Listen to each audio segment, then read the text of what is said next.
everyone. I'm Allison. Thank you for joining me for Where I'm From 101 with Natasha. I read this amazing book, Ordinary Notes by Christina Sharp. It's a memoir in pieces. She's a Black woman. It's a lot about the Black experience. And I thought it was incredibly powerful because there's these overlaps in our experience. And then obviously there's so much that I haven't experienced. And she writes about it all so beautifully, and experiences that otherwise I wouldn't have access to. And I think that's an amazing memoir that touches us in places where we live and then also teaches us about things that otherwise we'd have no access to. Hi, Natasha. I see you're here. I invited you to join me. I don't know if you see the invite or if you can ask to join me is also an option, but I've invited you twice. Sometimes it just doesn't work because it's Instagram Live. I'll invite you again. Third time's a charm, maybe. You can also ask to join me. That's like the little sort of camera plus at the bottom. You hit that and then ask to join. That also works, but I don't have any requests. Okay. Do you see the little like square with the plus in the bottom by the comment bar? Oh, no, you don't see that. Oh, it says you're unable to join. All right. It says you're unable to join. I'll invite you again. We can always start over if it doesn't work at the beginning. Instagram Live is strange. Hopefully, I assume you're on your phone, but if you're not, that doesn't work.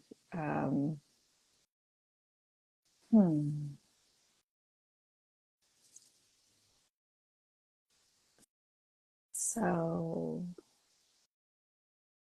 if this time it says you're unable to join, I think I will go away, give you time to restart your phone. Oh, it said, there we go. I think this is going to work. I accepted your request. Hopefully that will work.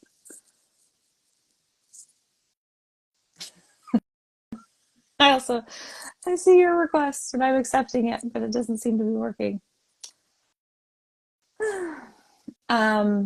So yeah, it says you're unable to join. So I think what I'm going to do is I'm going to shut this down, give you a minute. We'll both restart our phones and then we'll try again. Like at 9:35 or 9:36. Oh, I do request. I accept. This is our last chance. Then I'm going to just start over because it seems like it's glitching for some reason. Oh, here we go. I think it worked. Finally. You know what's funny? What's funny for me is that I used to do live shots as a reporter, and I saw that. The technology was so different then. It was like these big cameras and satellite trucks. And it's amazing that you can press a button and go live now. Yeah, it is amazing. And then with it, of course, there's some glitches, right? Because it's like, I don't know if it's a bunch of people trying to get on, or I have no idea why it is, but sometimes it's just like, yeah. Well, it just doesn't work right. That happened before too. It doesn't matter the technology. You Okay, that's good to know. on just at the end. And I just like at first I was obviously like really panicked, the first time you think, oh, is it me? Is it, and then you realize, oh, it's just what it is. Okay, good. And we can start over. Yeah. I mean, that's the other thing. Like if eventually it didn't work, we just try again. And nobody sees that one. And you're not on CNN where you are just about to go live with like big breaking news and a big interview and nothing's working. That would be very stressful. I would be breaking out in a sweat for sure.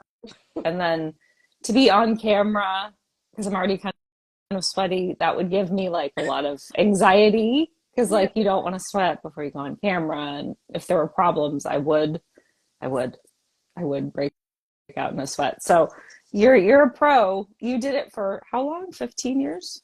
Yeah, I did. I started out writing for a magazine in India, and then I came here to New York to study broadcast. Mm-hmm. And then I started working with Reuters and Times Now, which is like a leading English network Mm-hmm. in India. So I was the US reporter. It was around 15 years, but that also includes my magazine days, which was very different, right? Yeah.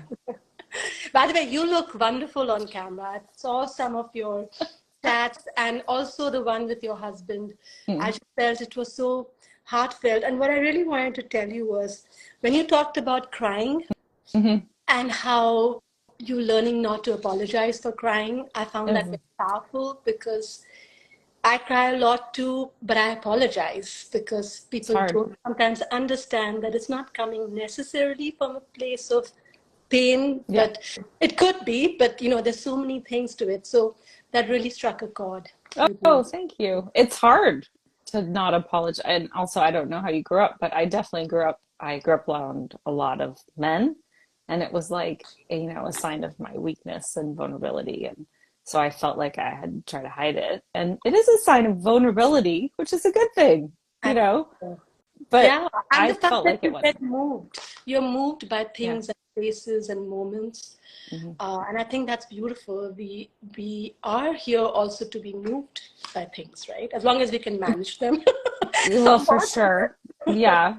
And I think lots of times I do cry out of being moved, feeling grateful. I think, especially now in my life, I feel very grateful, like that I'm here, that I'm getting better, that I continue to heal, that I have so much love in my life. It feels, sometimes it overwhelms me. Like, it feels unbelievable. It's unbelievable to my younger self. And I think my younger self was like, oh my God,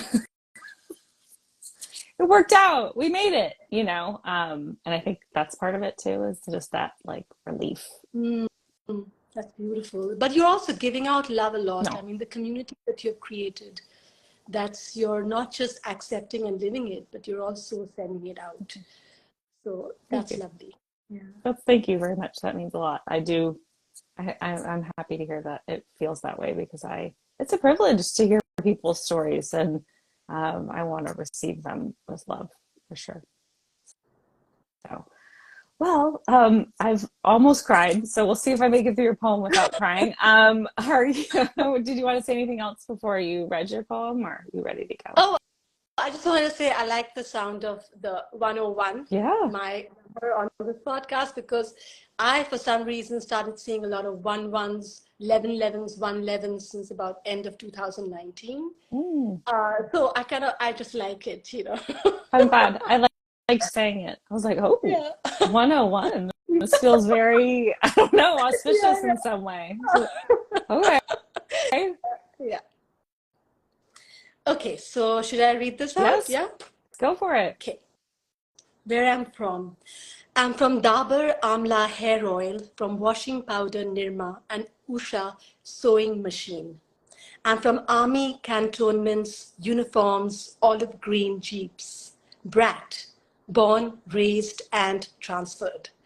And from leopards prowling tea gardens, evening walks in the mountains, towns small and big.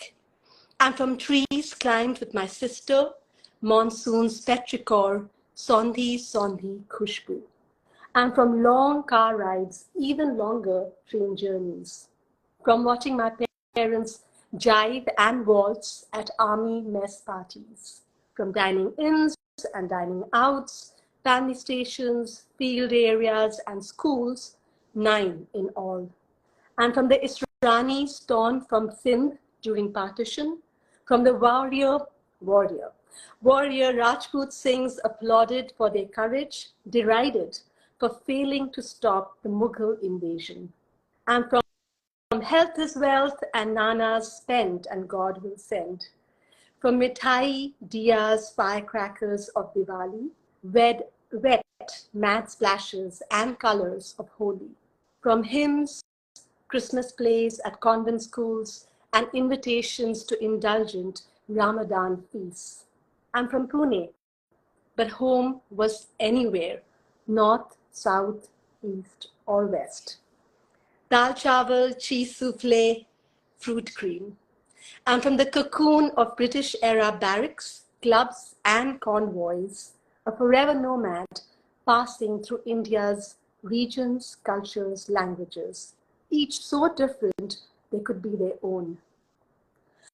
I'm from the pages of a baby keepsake book misplaced by my parents and daydreamer diaries lost in our many translations, transitions.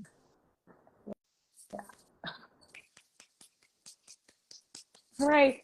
Uh, that was beautiful. It was such a interesting mix of it felt so specific to your experience, but also kind of um, I was really struck by all the different holidays that you talked about in detail and that how they all overlapped and affected you. And I know that the holidays did that themselves, but I also felt like that was your experience in general, like of the moving and being a brat. Like you either can resent all of that or you can take it all in. And I felt like the poem was a lot of like a love letter to taking all of this in and having it, you know, be the building blocks of who you are now. And Yeah, um, that's so true. In the army, I can talk about my Indian yeah. army experience. We used to have, wherever we were posted to, the regiment, battalion, brigade, there was always one place of worship that Mm, had symbols outside, for Hinduism, Sikhism, Islam, Christianity. Those are not the only four religions right. in But India. There are a lot more, but those four.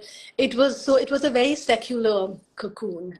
mhm, We celebrated each other's festivals. We were invited. You would invite others, and I think that was like a huge influence on me, just not only religion and not really taking religion as a label, mhm, but also just people. There were so many different kinds of people. We were moving all the time. There were different languages.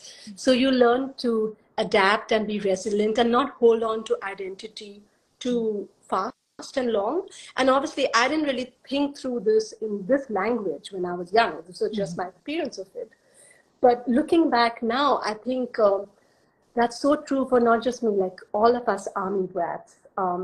Are sort of a little bit loose-ended or a little detached from certain things, which mhm. can be good and bad. Like I always wanted to learn dance, like professionally, and I Uh-huh. couldn't. I couldn't because you're moving every few Right. years, so I Right. couldn't really join a dance school.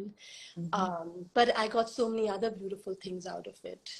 But I think it was more rocky for my mother because yeah. the onus of setting up house and moving all the furniture fell more on her, even though she had some help. Mhm, Because she was a homemaker, she is a homemaker, and she's also a perfectionist. yeah. So that was a lot. I'm looking back for her, probably.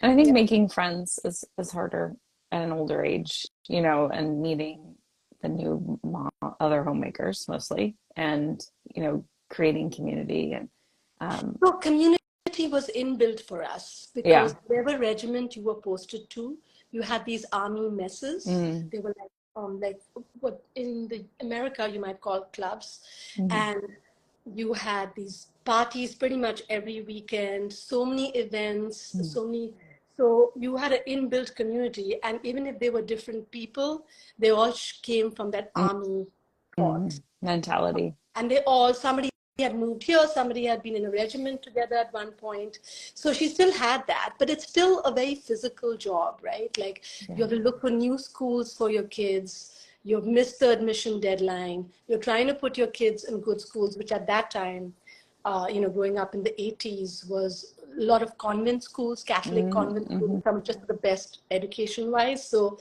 and the nuns were very very selective about who they took in and their deadlines. So I think there were different kinds of pressure, but not so Mhm. much on the Oh, community front. that's good.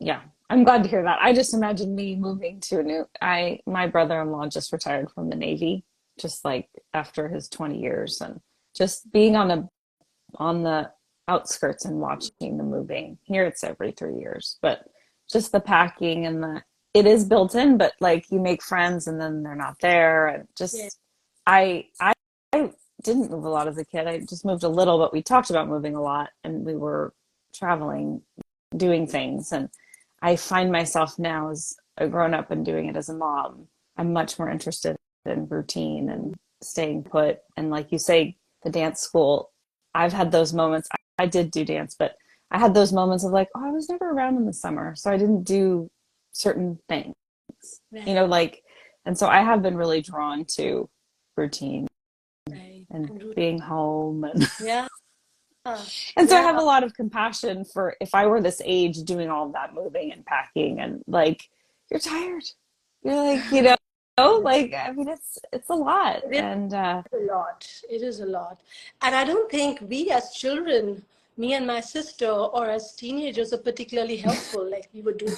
I wouldn't imagine. I mean No, realistically. Yeah. no. And but I was a shy kid as when I was really little, and this just meant that I just couldn't afford to be shy. Like it was just almost Mhm. without even thinking, I became an extrovert. I mean, some of it may be inbuilt, but I do think these environments where you almost don't have a choice, Yeah. so you just keep moving, you keep flowing, and Hmm. yeah, Yeah, I over the pandemic, everyone started talking about introverts and all that, like much more seriously. And I've always assumed I was an extrovert because I put myself out there and I do all the things. And I took some of those quizzes and I was like, oh, I think I did some of what you're talking about. Because yeah, when you behave in an extroverted manner, you get a lot of like positive feedback, right? Oh, you're so friendly. Oh, so yeah. I did a lot of it. And I realized over the pandemic, oh, I don't really mind being home and just I do like, I do think they are in betweens. I yeah, think it's me. I feel like it's like I read this beautiful quote somewhere. You can be socially awkward and confident at the same time. Yeah. I really think that's possible. I also had an elder sister who was very confident, Hmm. and she took to debating and elocutions, and because I admired her, I just followed in her footsteps. And if you're doing things like that in public speaking, which I was terrible at, at first, you just it sort of becomes like the flow. I use the Hmm. word flow a lot. So And then you were on camera, which is just funny to yes, think that you say you're bad at public speaking, then you were doing it professionally, because I mean, that's what it is. Being on camera, it's professional public speaking. yes. Um, yeah. And then it is a flow for sure. You just kind of keep moving forward in that Yeah, and manner. you do change. I mean, I look at my two sons now and I can see distinct personalities. I Yeah. really can, like I can see it. But I think most parents can. Yeah. But but it changes. Any other person, like somebody in the regiment who might remember me as a little girl, would say, "Oh God, she was so shy," Hmm. and and you could tease her very easily. And then later, years later, they saw me on camera because I used to get broadcast in India, and they would write to my dad saying, "Oh my gosh, she's come a long way." And I think that too was part of the army, that we built this community not just in one place like Mumbai or Delhi. We just built it pretty much all over the country, wherever we traveled to and were posted to. And I think that was really, really beautiful. And there were fun moments. Like there was a lot of like not just parties, but like adventure, like going Hmm. in trucks. We used to sit in these Shaktimans, they're called. They're like 1-ton trucks. Hmm. And they were like wooden benches that you would sit on to go to school. There were no seat belts, none of that. And you just rattle your way to school. Your butt hurt, like literally hurt at the end of it. Yeah. I think that was a lot of fun too. Yeah.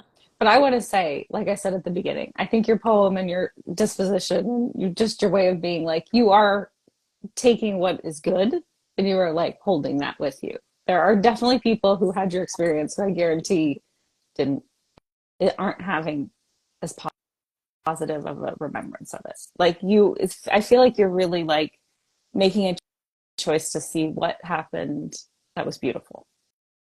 That is true. I think it was, though. I feel like it genuinely was. You're right. No, seriously. But I do have, it's funny that you say that, but I think I do have that overall attitude. And I Hmm. think that has to do with something that came later. Mm. Because I did have bone cancer when I was I saw that 19. somewhere.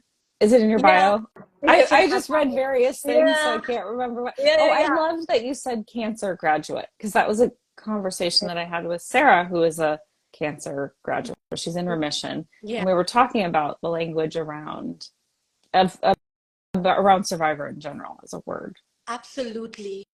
I think at one point I didn't even like fighting Mm-hmm. cancer. I mean, and I used it. Everybody Mm-hmm. around me used it when Yeah. I was going through it.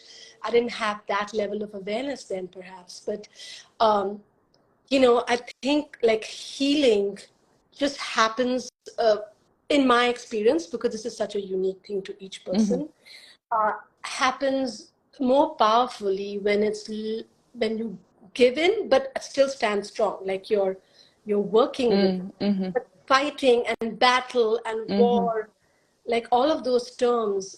Usually, I also think in many ways I sort of have alternative opinions on cancer, but cancer is also trying to tell you something. Often, Mm-hmm.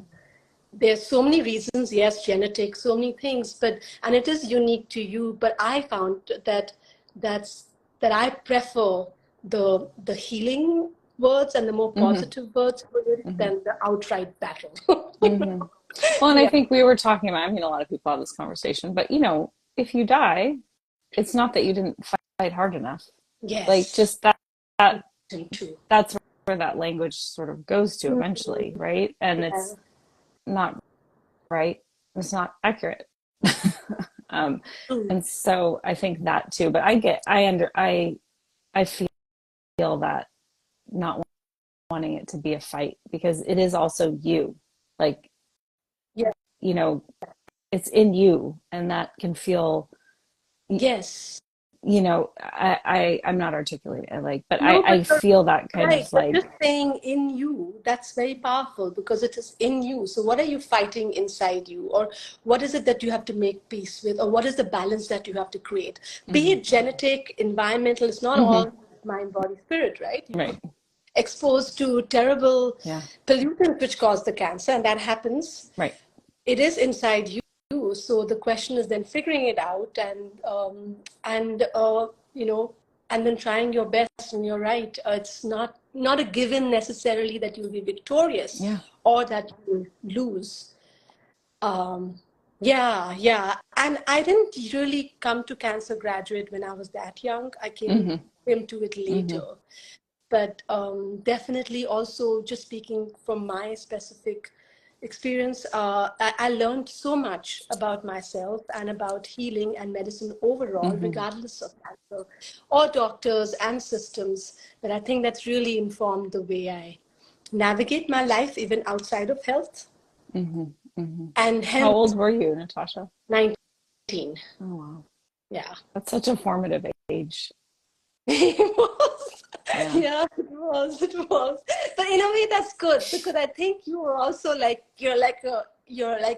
could be a rebel in some ways on some thoughts. Mm-hmm, So you are mm-hmm. also you're not fully formed, No.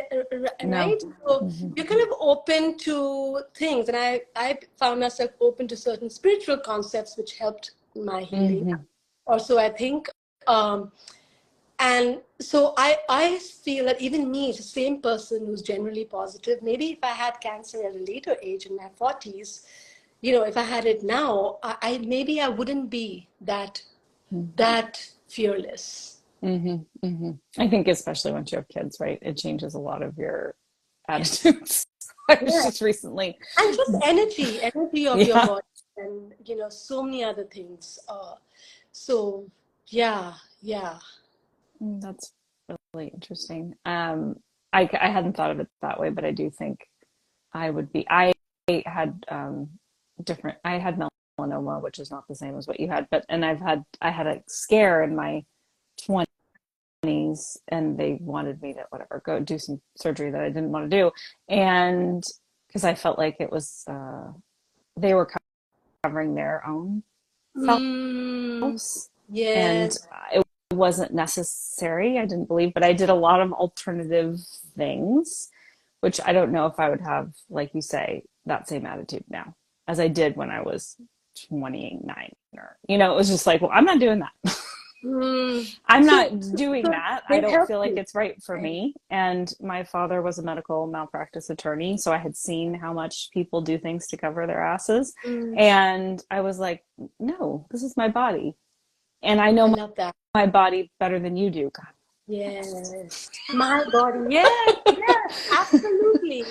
Um, Yeah, and maybe there are things that you need to learn or change or tweak, but you still know your body. yeah. I think it's exactly that, and I'm so glad you used that word know, because I feel that knowing then I think Mhm. became really a theme in my life. Yeah. Yeah. Not just not just through the cancer experience, but when I was younger too, I was just drawn to concepts or books that talked about your life as your movie, Hmm. and thereby your creator. You know, when you're young and you're reading all these different books. Yeah. So I think that whole knowing is what, like, I am really keen to, like, continue to study and Hmm. probably pass on the concepts to my kids, Hmm. because yes, you can learn from doctors, and you need them. Yeah. And yes, you can learn from your teachers, and you can learn from your boss and wherever you're at. But you also need to cultivate your own knowing. Yeah. And it becomes Yeah. even more crucial when it's a life death situation, when other stakes are at play. Somebody wants to do the surgery because they're going to meet their deadline for a certain income Well, that that too. Yeah, there's a lot of variables involved, right? Like it's not just a one to one. Like we're doing what's best for you. This is what it is. And there's a lot of mystery involved. Like yes, I love and appreciate doctors and science. I want to be clear. true. Right? They're essential for our survival. But um yeah, they're still people, just like Yes. we're people, and they're not infallible. And I think So you any would, doctor would tell you that who's your friend. yes, Who's not seeing you in a professional way. Like they're people. they are, and you need to advocate for yourself, It's so and hard, you need to but you understand do. things. And as a young woman in India, like it was often they were just wanting to talk to my Yeah. parents, like not me. Yeah. Yeah, or they were like, she's crazy. She's looking Mm. too.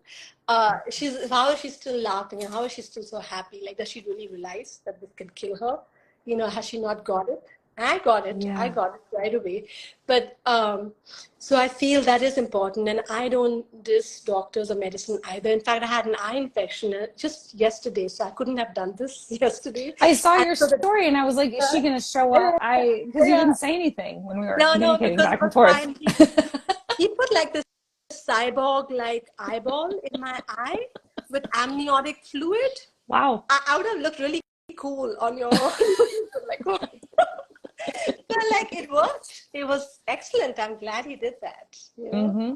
Oh yeah, there's so many things that are incredible and have improved our life. I mean, including vaccines and all Yeah, kinds of science that have yeah, changed our lives. But yeah, yeah, you still need to know yourself anyway. So it's a slippery slope now with all the people. But I do think that knowing ourselves is important. And we've been talking.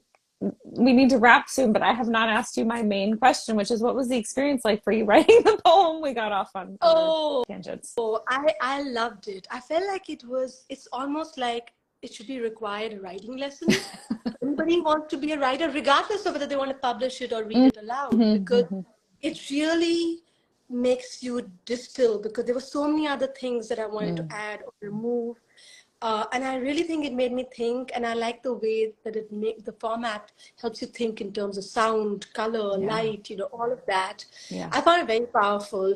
And to the extent that not just to my writer friends, I want to send this template to like friends Hmm. who are nostalgic, who like collecting memories, because it's really a beautiful format. So I enjoyed it a lot. And I edited it a lot too, like you saw. So thank you for your patience and your Oh, sure. example of the tree. Yes, you're obviously a perfectionist because the third one was I missed a comma, as if Right, anyone would know right. that but you. I mean, people Yeah, aren't, they're involved in the experience. They're not yeah. checking for grammar, but you That's are true. because it's That's true.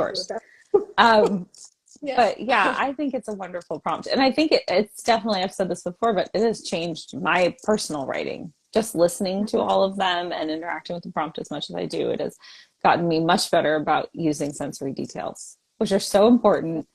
And I knew they were important, but it was still a Yeah. struggle for me. And to not And have them be also, like long and yeah. boring, but like the right Mhm. the right amount. And I wouldn't have thought of household objects because I tend to Mm-hmm. think more in terms of senses. I would have thought of the monsoon, the flowers, and all Mm-hmm. of that. But I really like the household objects thing. Yeah. Uh, in my case, also because I wouldn't have thought of it, and I think it's very particular. Though I think the ones that I mentioned here probably a lot of people won't understand. But like if I read this in India, everybody would be like, "Yeah, Yes. Yes. Yeah. yes, yeah." Yeah. And it's those are fun too. And I want to say I love your background so much. Oh, I thank you. I thought I would sit outside, but it was raining, and then it would came and it went, so I wasn't yeah, sure. Yeah. it's beautiful. And monsoons petrichor, that was one of the I didn't know that word until I don't know, a few years ago. And it's such a I never knew that's how you called that smell. So I would smell it and be like, God, I love that after the rain smell. But I Yes. didn't know it had a word. Yes, me Um, too. I found it out only like a year or two ago when I was looking yeah, to describe it. yeah. And just one word. And for me, and in Urdu, it's sondi, sondi, khushbu. So it's like three words. Mhm. But to distill it into one word felt very, very good. And it's such a beautiful smell. It's one of my favorites, you know. Yes, and it's such a specific smell. Of course, it has its own word. It's not, a combination of smells. It's that. Yes, And so it's yes. um anyway, thank you so much for joining me, Natasha. Do you have any last things you want to say before I say thank you, and I loved your poem? Yeah. I want to thank you. I want to thank you for inviting me, and I really love what you're doing. And I was reading some of your essays too on your website, and I just feel your focus also on women. And then you had this term that what was it? General experience, or you use that term to describe a podcast that you're working on. Oh yeah. Yes, a generalist. Yes, Hmm. I love that because often I struggle to explain what all I reported on, and I Right? reported on so many things. Hmm. And at one point, I looked down at it as being a negative because I was a jack of Hmm. all trades. Hmm. But I'm all, master of none. But at the same time, generalist experience, I can see Yeah. how it can be so powerful in talking to others, and it was. So I like that a lot. Oh, So thank you. thank I you have for a friend introducing me to that. from this poem. I mean, he's a friend from college, but he was here and we were talking, and he sent me a book recommendation, this book called Range, Mm-hmm. and it's all about the power of having range. And Mm, he's like, you should read this book because it will make you feel really good about yourself. yes, Because I had a lot of those same struggles, Natasha, where it's like, well, because we live in a world where everyone wants you to be specialized, right? And I've never ever been specialized. That's just not the way my brain works. And so it was very validating. It's like, oh, they're being a generalist is its own power. yes, yes. I'm going to read that now. Yes, read it. It'll probably be very validating for you too. It's like, oh, it this is great. Thank is a you. superpower Yes, to be jack of exactly. all trades. Yes, yes. You don't need to be master of anything. That's overrated. Yeah. Well, thank you so much, Natasha. Thank you. Beautiful poem. I loved it. And I loved our conversation. And just thank you for your time and your words. Thank you. Thanks a lot. Okay. Have a great day. Bye. Bye. Bye.